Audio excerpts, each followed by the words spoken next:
Hello, praise the Lord, my dear students. In the previous lecture, we studied the seminar and its adaptive objectives. Right? Our main topic is seminar. We discussed, આપણે discuss કરેલું cognitive objectives and adaptive objective.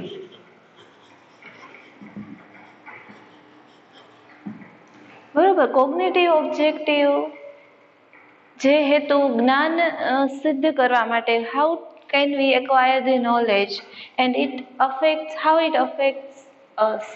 બરાબર, આપણા સેમિનારમાં એક knowledge કઈ રીતે આપણે એનું કન્ટ્રીબ્યુશન કઈ રીતે નોલેજ આપણે ઇન્ક્રીઝ વધારેમાં વધારે આપણે નોલેજેબલ સેમિનાર બનાવી શકીએ, એની એબિલિટીને ડેવલપ કરવી, કઈ રીતે તમે એની એબિલિટીને ડેવલપ કરી શકો અને એની સાથે જ ઓબ્જેક્ટિવ આપણા જોડાયેલા છે. સેકન્ડલી એડપ્ટિવ ઓબ્જેક્ટિવ્સ આપણે શીખી ગયા. બરાબર, એમાં કઈ રીતે તમે સેમિનારને એડપ્ટિવ બનાવી શકો, ધેટ મીન્સ ઇફેક્ટિવ, એ પણ આપણે જોયું હતું. Okay, so today we are going to study Rolls of seminar technique. આપણે એના મિનિંગમાં જોયું હતું. બરાબર, કોને કહેવાય સેમિનાર? તો કે એ કેવી ટેકનિક છે? Instructional technique. એવી ટેકનિક કે જેમાં instructional suggestions it is given to the participants and it is prepared by person or a group or member of a group and it is presented towards group. સેમિનારની વ્યાખ્યામાં આપણે આ બધી બાબતો જોઈ હતી. તો હવે આજે આપણે રોલ્સ ઓફ સેમિનાર જોવાના છીએ. હવે સેમિનારમાં માત્ર કોઈ એક જ વ્યક્તિ ન હોય, એના ડેફિનેશન ઉપરથી જ આપણે ખ્યાલ આવે. કોઈ એક વ્યક્તિ દ્વારા સેમિનાર સંપૂર્ણ સક્સેસફુલ ન થાય. બરોબર, there are various people who contribute in success making a seminar a success one. બરાબર, સફળ સેમિનારને સફળ બનાવવા માટે કોઈ એક વ્યક્તિ જ સંપૂર્ણ કાર્ય નથી કરતો, પણ અલગ અલગ વ્યક્તિઓ દ્વારા અલગ અલગ રોલ એટલે પાત્ર, અલગ અલગ કાર્ય અલગ અલગ વ્યક્તિઓ દ્વારા કરવામાં આવે છે. તો આજે આપણે જોવાના છીએ રોલ ઓફ ઓર્ગેનાઇઝર. એમાં ઓર્ગેનાઇઝર એક હોય છે, પછી બીજો role of president or chairman. Third role of participant. બરોબર, તો આમાં આપણા સેમિનારમાં માત્ર એક જ વ્યક્તિ સંપૂર્ણ કામ નથી કરતો, જેમાં અગાઉ મેં કીધું એમ એક ઓર્ગેનાઇઝર હોય છે, એના સિવાય પ્રેસિડેન્ટ ઓર ચેરમેન પણ હોય છે. થર્ડ વ્યક્તિ ઇમ્પોર્ટન્ટ પર્સન છે આપણામાં, એ છે પાર્ટિસિપન્ટ્સ. અને ફોર્થ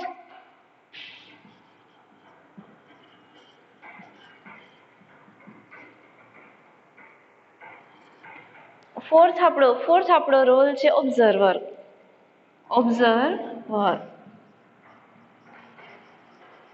ઓકે, સો આજે આપણે આ ચાર વ્યક્તિઓ છે એમાંથી પહેલો રોલ ઓર્ગેનાઇઝર શું પરફોર્મ કરે છે, શું એનું વર્ક છે, શું એની રિસ્પોન્સિબિલિટી છે, એની ચર્ચા આપણે કરવાના છીએ. So let us begin the first role of organizer. Now organizer is the main person who manages everything totally.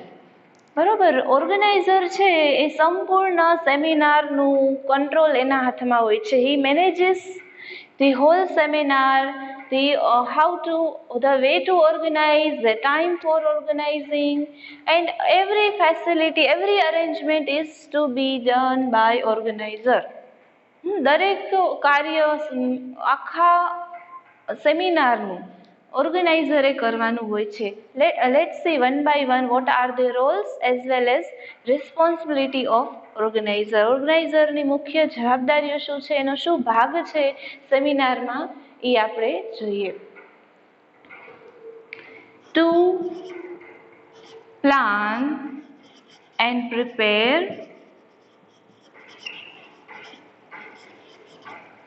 the whole seminar. Okay, very important point. Organizer has to plan and prepare the whole seminar. That means from the beginning till the end. સેમિનારની શરૂઆતથી અંત સુધી what will be the arrangements. જે arrangements છે, for example આપણે physical setting આપણે જોઈ ગયા, બરોબર. ફિઝિકલ સેટિંગમાં કઈ વસ્તુ આવે? પ્લેસ. સૌથી પહેલાં તો પ્લેસ, કઈ જગ્યાએ આપણે સેમિનારનું આયોજન કરવાના છીએ. Then lightings, what will be the sitting arrangement. Okay, તો આવી અમુક બાબતો છે કે જે ઓર્ગેનાઇઝરે ધ્યાનમાં લેવાની છે. ક્યારે? સેમિનારનું પ્રિપેરેશનના પહેલા, બરોબર. એના સિવાય આપણે how are we going to deliver our presentation, કઈ રીતે આપણે પ્રેઝન્ટેશન ઓડિયન્સ સુધી પહોંચાડવાના છે. That means do we have a public addressing system or do we have a good stage over there? So all these points are to be considered in mind, and it is the responsibility of organizer to look out for all these things.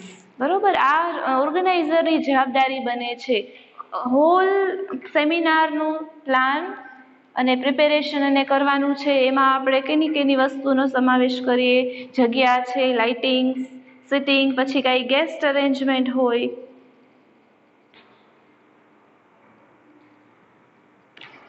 ગેસ્ટનું arrangement હોય, કાંઈ advertisement હોય, કાંઈ banners છે. All this things is to be done by organizer. Any banners, etc. So if we prepare a list, it will become a very lengthy one. બરોબર, એવી ઘણી બાબતો છે, એનું આપણે લિસ્ટ બનાવીએ તો it will become too long. તો ફર્સ્ટ પર્સન આપણા સેમિનારનો છે એ organiser, and he is responsible for the success as well as failure of સેમિનારના સફળ બનાવવા માટે અથવા એની નિષ્ફળતા માટે કોણ જવાબદાર બને છે? ઓર્ગેનાઇઝર. કેમ કે એને સંપૂર્ણ પ્લાનિંગ પ્રિપેરેશન એને કરવાનું હોય છે. જગ્યાથી લઈને લાઇટિંગ્સ, દરેક અરેન્જમેન્ટ છે એના માટે જે રિક્વાયર્ડ જે પ્રી કન્ડિશન છે એ બધી એને પ્રિપેર કરવાની હોય છે. તો ફર્સ્ટ ઇમ્પોર્ટન્ટ રોલ આપણે કેનો? ઓર્ગેનાઇઝરનો આપણે જોયો.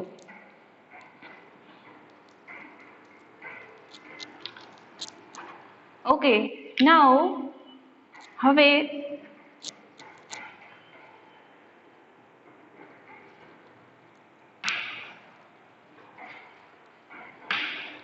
Okay, the organizer, there are also other people. બરોબર, ઓર્ગેનાઇઝર છે એની સાથે સાથે પાર્ટિસિપેન્ટ છે, ઓબ્ઝર્વર છે, બરોબર. એઓના પક્ષે પણ ઘણું કામ આવે છે. Two decide who will be a speaker.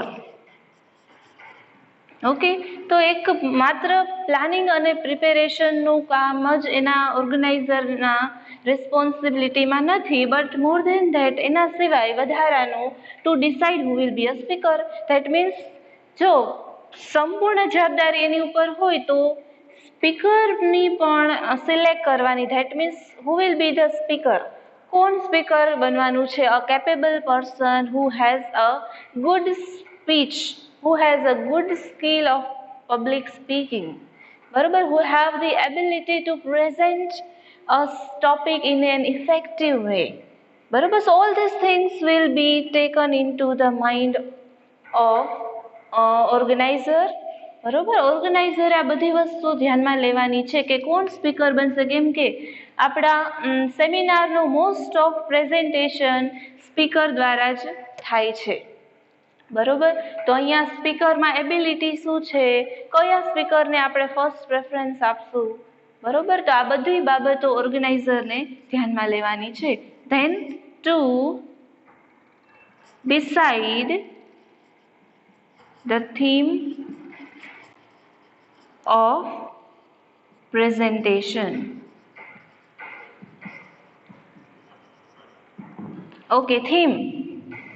Theme is our main subject.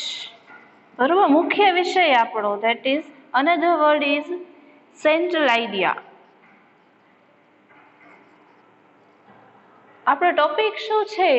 On which topic are we going to present this seminar? Seminar કયા ટોપિક ઉપર આપણે કરવાના છીએ પ્રેઝન્ટ? તો એનું ડિસિઝન કોણ લેશે? ઓર્ગેનાઇઝર લેશે, બરોબર. If you get a chance to participate in seminar, observe all these things, બરોબર. ક્યાંય તમને પ્રેઝન્ટેશન સેમિનારમાં પાર્ટિસિપેટ થાઓ તો આ બધી થિંગ્સ તમે ઓબ્ઝર્વ કરજો, બરોબર.